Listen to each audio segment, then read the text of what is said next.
The girl next door, who had vowed to join me in taking the university entrance exams, ended up falling for a wealthy, entitled boy. I encouraged her to pursue her aspirations, but she dismissed me as a pushover.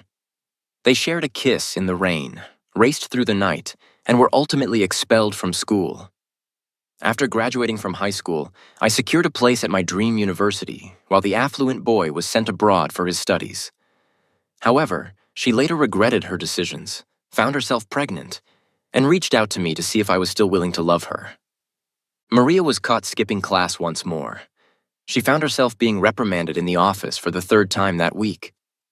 A classmate passing by the window of the classroom couldn't help but gossip with a smirk.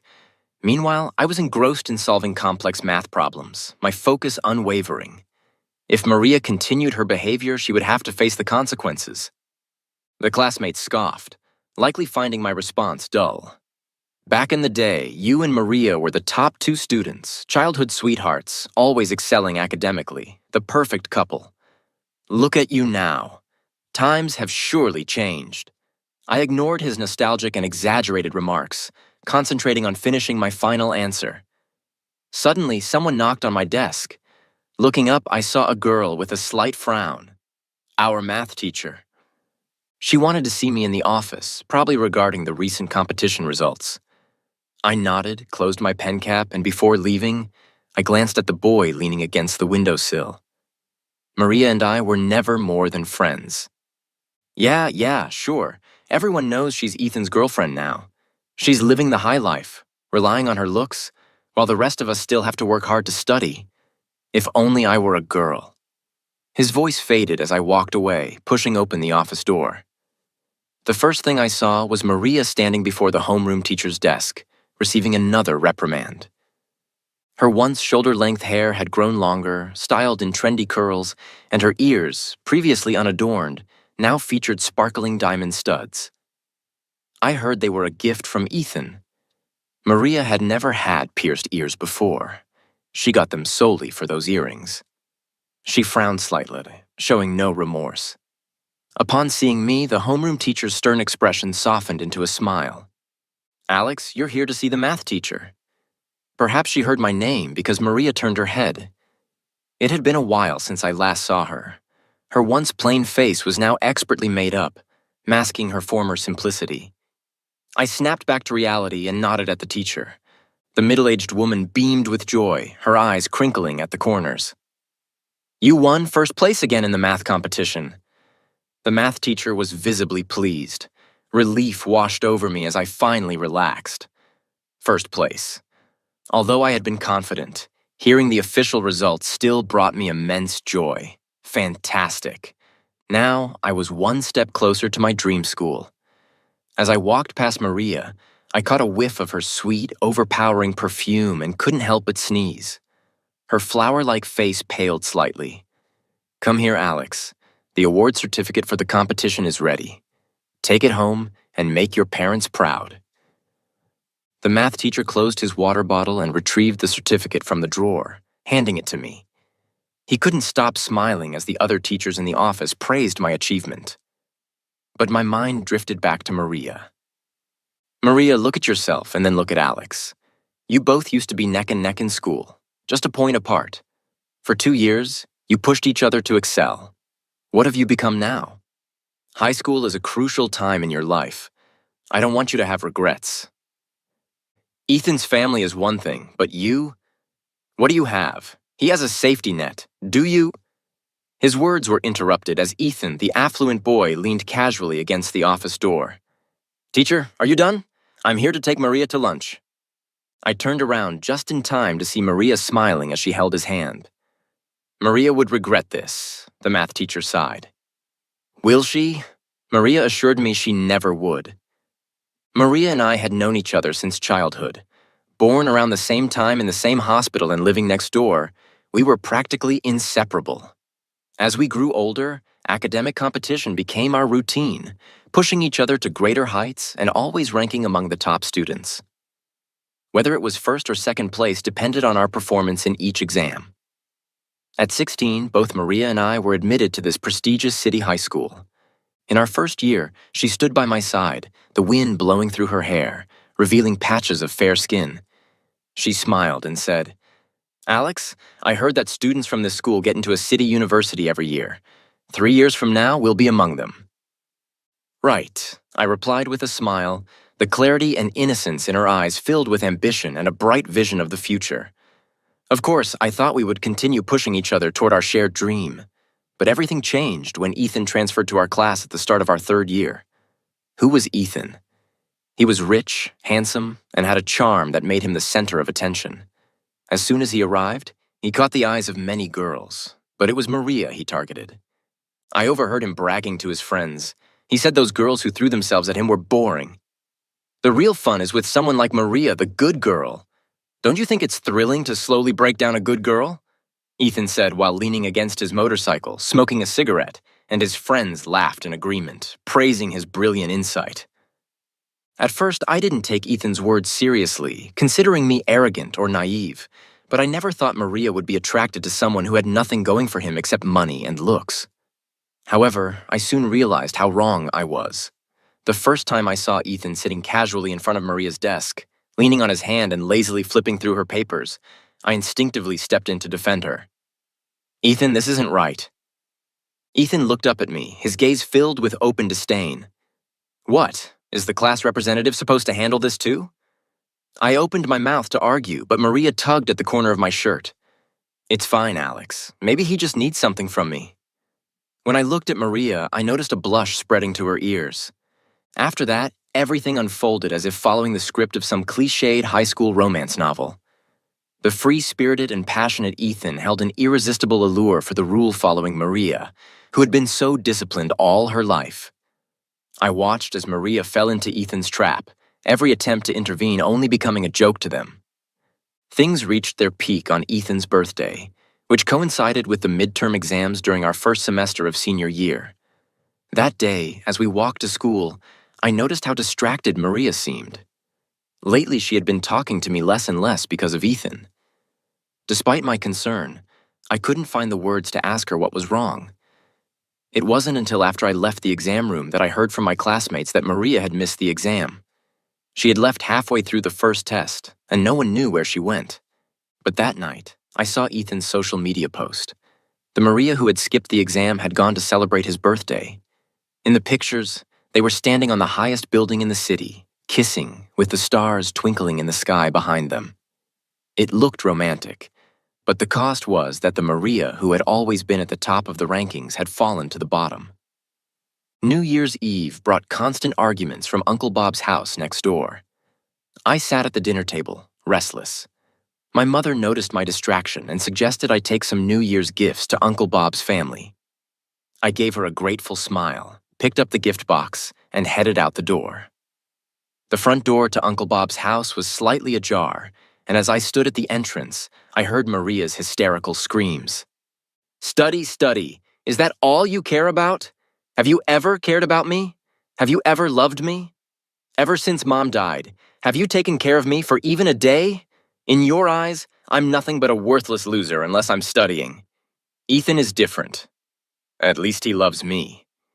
The door swung open from the inside, and I was caught off guard by Maria's tear-streaked face. We both froze, but Maria quickly composed herself, pushed past me, and stormed down the stairs. The living room was a mess, and Uncle Bob sat slumped on the couch, looking much older than I remembered. Without hesitating any further, I set down the gift box and ran after Maria, but I was too late. By the time I reached the bottom, Maria was already in Ethan's car. I only caught a glimpse of her in the passenger seat, her arms wrapped around Ethan's neck as they kissed. It felt like I'd fallen into an icy pit. I wanted to tell you it wasn't true, Maria. It's not that no one loves you. Uncle Bob loves you very much. But a father's love is sometimes hidden too deeply. And maybe it's hard for a teenage girl to feel it. But that love was real, undeniable. As Ethan's car slowly drove away, I made a decision in my heart. I wanted to pull her back, whether I succeeded or not. At the very least, I couldn't watch Maria drift further away, so that's what I did. Even though I didn't see Maria much during the winter break, I kept sending her messages, trying to show her that besides Ethan, there were others in the world who cared about her. But Maria never replied. It wasn't until the first day of the last semester of senior year that I saw something that shocked me. On the school bulletin board were screenshots of all the messages I had sent to Maria. She stood next to Ethan, his arm around her waist, watching coldly as our classmates whispered and pointed at me. Even though the weather is starting to warm up, I feel a chill down to my bones. Alex, I know Maria is pretty, but did you really have to throw yourself at her? Hasn't anyone told you not to chase after someone else's girlfriend? Ethan's voice was full of mocking sarcasm, but I didn't care about what he said. I only looked at Maria. In just one winter break, she had changed so much. Her face was sharper and her glasses were gone. The light in her eyes that once shone when she looked at me was nowhere to be found. Maria, do you feel the same way? She didn't answer my question, just leaned against Ethan's arm. Maria, you don't need to get love this way. Is the love Ethan gives you really what you want, even without him? Uncle Bob, my parents, and I all love you. We all want you to be happy. I'm still here, you know. Did you think I was dead? Before I could finish, Ethan shoved Maria aside and grabbed my collar. He looked furious, as if he was about to punch me in the face, but I just stared back at him calmly and softly asked, Ethan, can you honestly say you really love Maria? If you truly loved her, you'd want her to have a better future, not drag her down with you. Ethan listened to my words as if he'd heard the most ridiculous thing ever. He let go of me and turned away. Maria, am I dragging you down?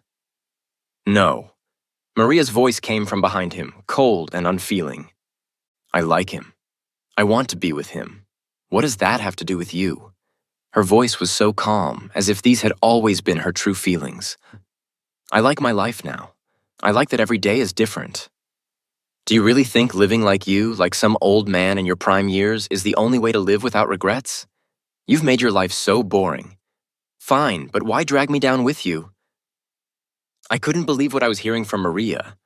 Her voice remained calm, as if she had always felt this way. So, this is what you always thought of me? What about your dreams? Are you giving those up too? I don't even remember how I managed to ask that question, but I heard my own voice echoing from far away. Maria stepped forward, took Ethan's hand, and looked at him with an infatuated gaze. As long as I have him, that's enough. As the crowd dispersed, I stood there, watching Maria's retreating figure for a long time. I stood frozen, then turned and walked down a completely different path. After that day, I never asked about Maria again, never looked at her grades again. If this was what Maria wanted, then she should go for it with everything she had. Hey, Alex, I heard Maria and Ethan are breaking up again. My deskmate nudged me with his elbow. In the silent classroom where the only sound was pens scratching against paper, his voice stood out. It was now the second half of our senior year, and every student was giving it their all, hoping for higher scores on the college entrance exam. In such a monotonous and high-pressure environment, people needed an outlet for their stress, and Maria and Ethan had become the perfect way to release that pressure.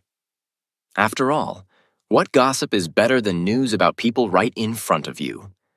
I glanced up briefly, spotting our homeroom teacher watching us from the podium. If you don't want to get called out after class, I'd suggest you keep your mouth shut. My deskmate flinched and buried his head back into his papers. Maria and Ethan breaking up was nothing new. A wealthy playboy like Ethan never lacked women, and Maria was the type who couldn't tolerate infidelity. Fights, insecurities, breakups, and reconciliations were inevitable. I had intended to let the words pass through one ear and out the other, but to my surprise, Maria, who hadn't been to school in a while, showed up that day. She wasn't wearing her uniform, and it didn't look like she was here to study. She stormed past her classroom and headed straight for the one next door. My classmates, sensing the drama, followed her, and I was dragged along by my deskmate to watch. As we reached the back door of the neighboring classroom, we heard a girl scream, "You bewitching witch! How dare you flirt with my boyfriend!" Inside, Maria had grabbed another girl by the hair and dragged her out of her chair. My deskmate gasped, "Whoa, she's acting like a delinquent now." I chuckled, looking at the exaggerated earrings dangling from Maria's ears. Such wild and reckless youth. The girl whose hair Maria was pulling struggled, revealing her face. She was the school's beauty queen. Back when Ethan had first transferred, she had indeed pursued him for a while, but Ethan wasn't interested. How could a girl used to being chased tolerate such rejection? Not long after, she gave up. But judging by the scene now, had she and Ethan reconnected in secret? "Maria, are you crazy? Let go of me!" The beauty queen screamed loudly, kicking her legs frantically on the ground. But Maria, in her rage, was in no mood to listen. She even raised her hand, ready to slap the beauty queen across the face. "Maria, stop it!" Ethan's angry shout came from behind. Our classmates, ever perceptive, quickly made way for him. I, too, was dragged by my deskmate into the crowd and watched as Ethan marched toward Maria, pulling her away from the beauty queen. Maria's eyes widened in shock as she stared at him, tears shimmering in her eyes. "Ethan, haven't you had enough? Is there anyone else but you by my side? Come on, don't embarrass yourself here. Let's go, I'll buy you that bag you wanted." "Okay," Ethan spoke gently, wiping the tears from Maria's face, but she shoved his hand away. Without a word, Maria ran outside and Ethan chased after her. The crowd quickly moved to the railings to witness what happened next. Through the endless curtain of rain, we saw Maria running ahead, Ethan chasing her, and then the two of them embracing tightly in the downpour. Maria pushed him, but he refused to let go, and then he cupped her face and kissed her. The crowd erupted in gasps of astonishment. The commotion continued until our homeroom teacher arrived, and the principal led the two rain-soaked lovebirds away. I returned to my seat, and my deskmate asked what I thought of the scene. I looked at the unfinished questions on my exam paper, recalling what I'd just seen. "Two fools in love. They're crazy. Men, you really are the class genius." That's spot on. The price of giving our classmates such a dramatic show was that both Ethan and Maria were called to meet with their parents. Ethan got off easy with a phone call from his dad, and the whole thing was brushed under the rug. But for Maria, Uncle Bob had no choice but to come in person. I didn't know what was said in the principal's office, but as I was walking down the hallway to turn in my homework, I ran into Uncle Bob, the man who had always been so full of energy, briefly dejected years ago when Aunt Bob passed away. He now looked as if he had aged 10 years, his back hunched. When he saw me, he seemed a bit flustered and gave me a shy smile. "Alex, it's been a while." Uncle Bob smiled again when he saw the paper in my hand. "Another perfect score, I see. You've always been a great student, never giving your parents any trouble. Maria's dedication to her studies all these years is thanks to your help, Uncle Bob." "You don't have to say that. Maria is naturally smart." "Yes, she is. She takes after her mother. But what happened to her now?" Uncle Bob's voice trailed off, and his cloudy eyes filled with tears. I didn't know how to comfort him. I just stood there awkwardly, waiting for him to regain his composure. Fortunately, Uncle Bob didn't keep me waiting long. He patted my shoulder and spoke softly. "Do well on your college entrance exams. Go to Beijing. Make your parents proud." I snapped out of my daze, watching him walk away, and found it hard to connect this frail figure with the strong man who used to pick up Maria and me from our extracurricular classes. Of all the people affected by Maria's transformation, Uncle Bob suffered the most. Perhaps it was because of the romantic drama they staged that day, but Maria and Ethan actually started coming back to school. However, attending classes didn't mean they were paying attention to their studies. Our homeroom teacher, being extra considerate, moved their seats to the very back of the classroom. Once the teacher's favorite, Maria had now become the type of student she used to despise. "Alex, aren't you bored from studying all the time? Why don't you come race with us after school?" Ethan's voice sounded beside me, but I didn't bother looking up. "Not interested. Find someone else." Instead of leaving after my refusal, he reached over and snatched the pen from my fingers. Finally, I had no choice but to look at him. The privileged boy's face was full of arrogance. Ethan glanced at my exam paper and smirked with disdain. "What's the point of being good at school? You'll still end up working for my family's company, Alex. Even if I'm a waste of space, I'm the kind of waste you'll never be able to reach. They all call you a genius, a top student, but so what? In the end, I'm still better than you." I sat there listening to Ethan's arrogant speech, not responding until he noticed my gaze and frowned. What's that look for? Nothing, I just think you're pitiful. What did you say? Ethan reached out to grab my collar as he always did, but I shifted slightly, causing him to grab nothing but air. Isn't it pitiful? Everything you have is because someone else gave it to you.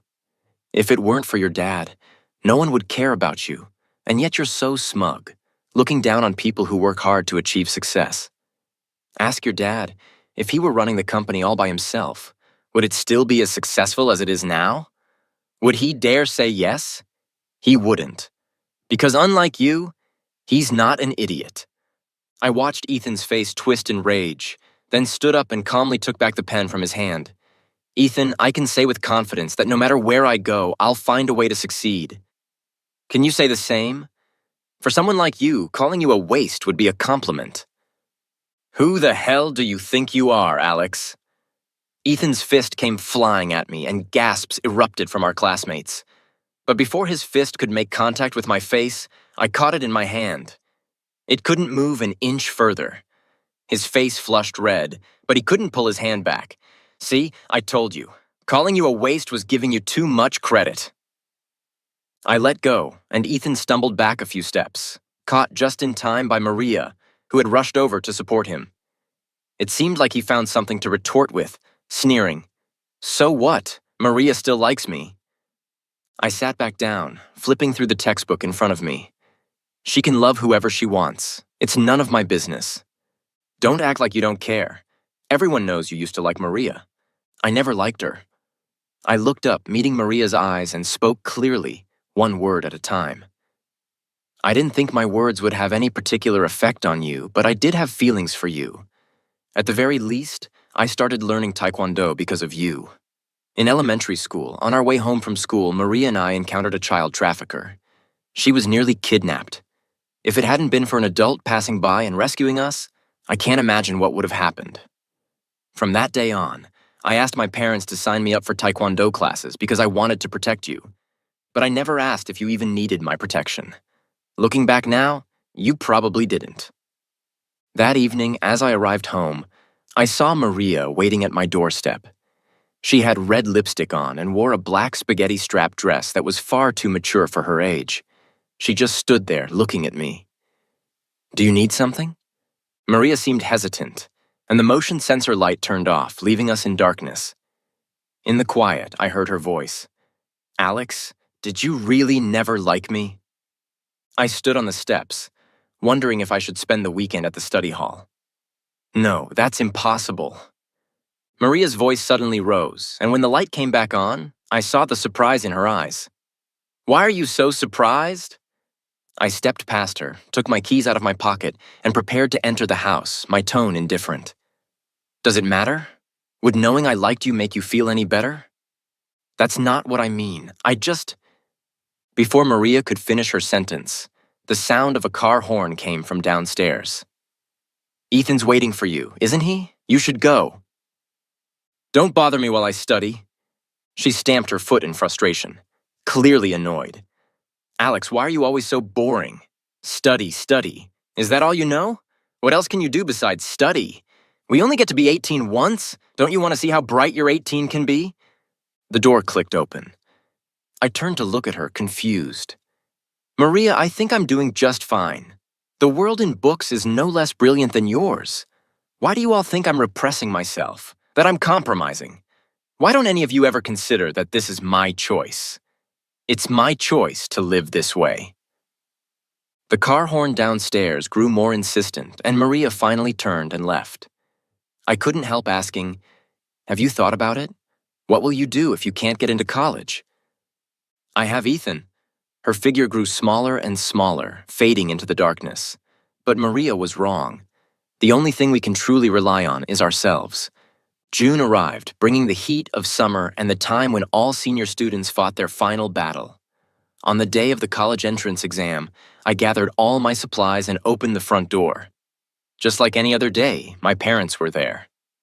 Mom, Dad, I'm heading out. Take care on the road. I came to my senses and saw my father standing behind me and my mother holding a fried dough stick, smiling warmly. Good luck, son. I nodded firmly and glanced at the closed door across the street. I had imagined countless times what I would feel like on the day of the college entrance exam. Excitement, anxiety, but no matter what I thought, I always pictured Maria by my side. In reality, the people you think will always be there for you have long since left, and there was no excitement or nervousness. When I saw the exam paper, all I felt was calm, like the still waters of a lake. I had lived up to my youth, and I had lived up to myself. The end of the college entrance exam meant the graduation banquet. The same classmates who used to curse and say they couldn't wait to graduate were now hugging each other, crying. Maria and Ethan, of course, didn't attend. I sat at the table eating my meal when our homeroom teacher walked over with 2 glasses of red wine and handed me one without asking. "We've all graduated now.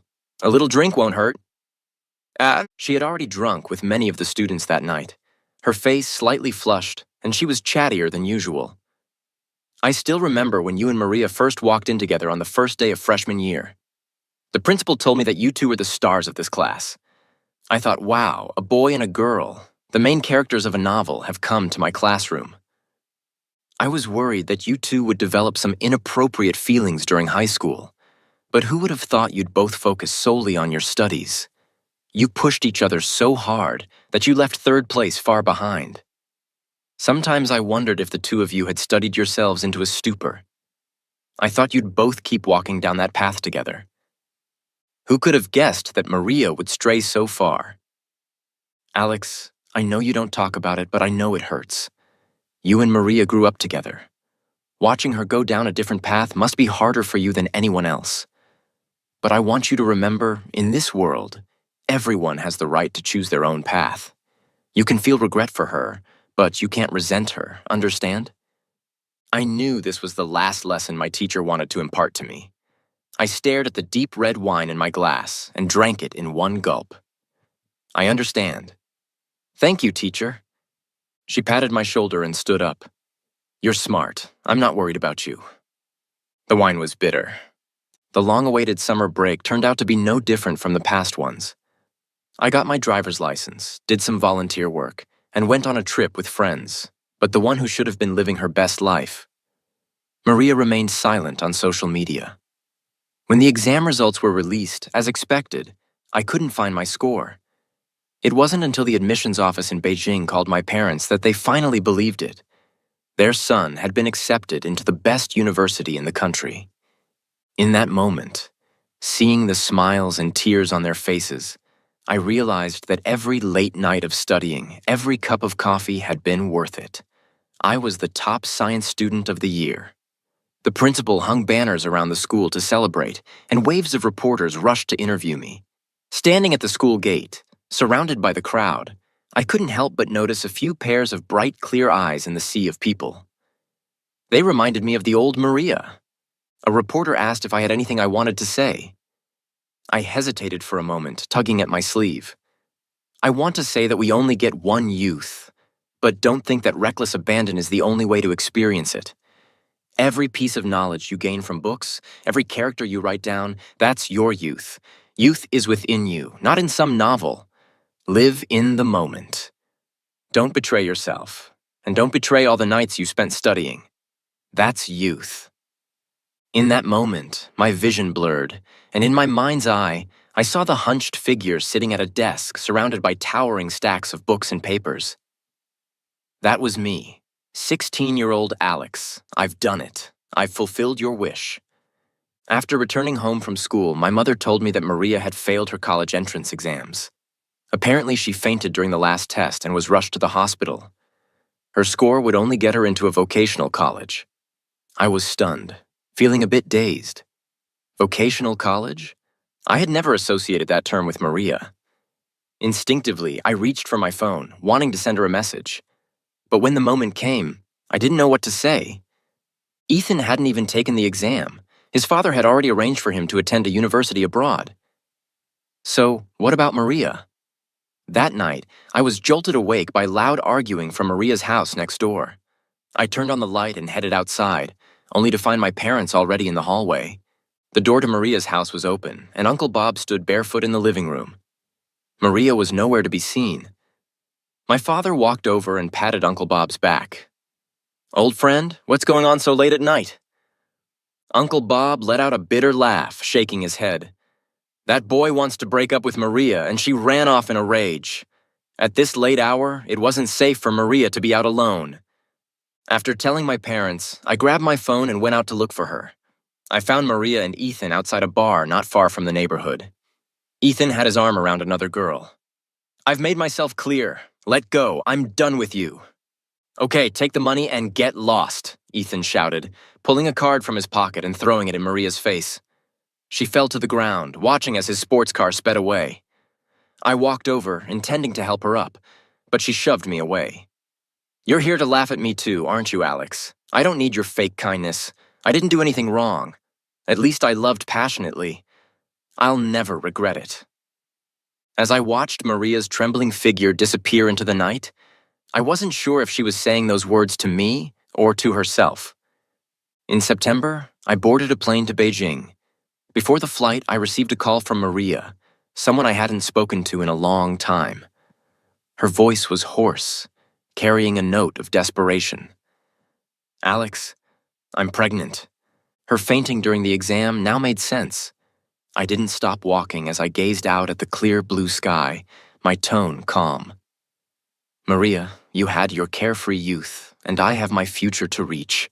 We were never on the same path." After saying that, I immediately hung up the phone and blocked her number. Life at the university in Beijing was fulfilling. I didn't choose Tsinghua. Instead, I enrolled at Peking University. Time spent with classmates in the library, conversations with professors, and occasional moments of relaxation made life feel beautiful. Throughout the 4 years of college, I lived a remarkably fulfilling life. Wanting more of it, I decided to continue my studies. During my second year of graduate school, I heard that the Liu family had gone bankrupt. Ethan was never cut out for business. After returning from his overseas studies, he made a mess of the company, even firing several key engineers. In the end, he was undone by the very workers he had always looked down upon. Later, after completing my master's degree, I returned to my hometown to start my own business. Uncle Bob's family had already moved away. My mother told me that Maria didn't choose to have an abortion but gave birth to the child. She kept holding on to the hope that she and Ethan could start over, clinging to that dream as she remained behind. Uncle Bob had heard enough of the gossip and eventually sold the house, moving to the countryside on his own.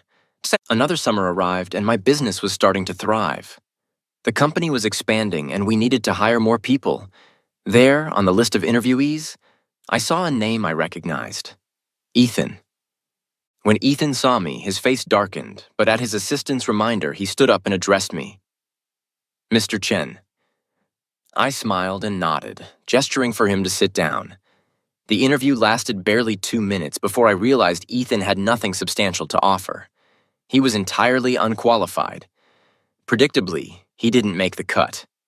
As I watched him leave, my assistant whispered to me. Gossiping, I heard he used to be the young master of the Liu family. After the bankruptcy, he's had a tough time, with a kid and an uneducated wife to support. Life sure is unpredictable. So, Maria did get what she wanted after all, I mused, sipping my tea and continuing to review the resumes in front of me. Yes, life is full of surprises.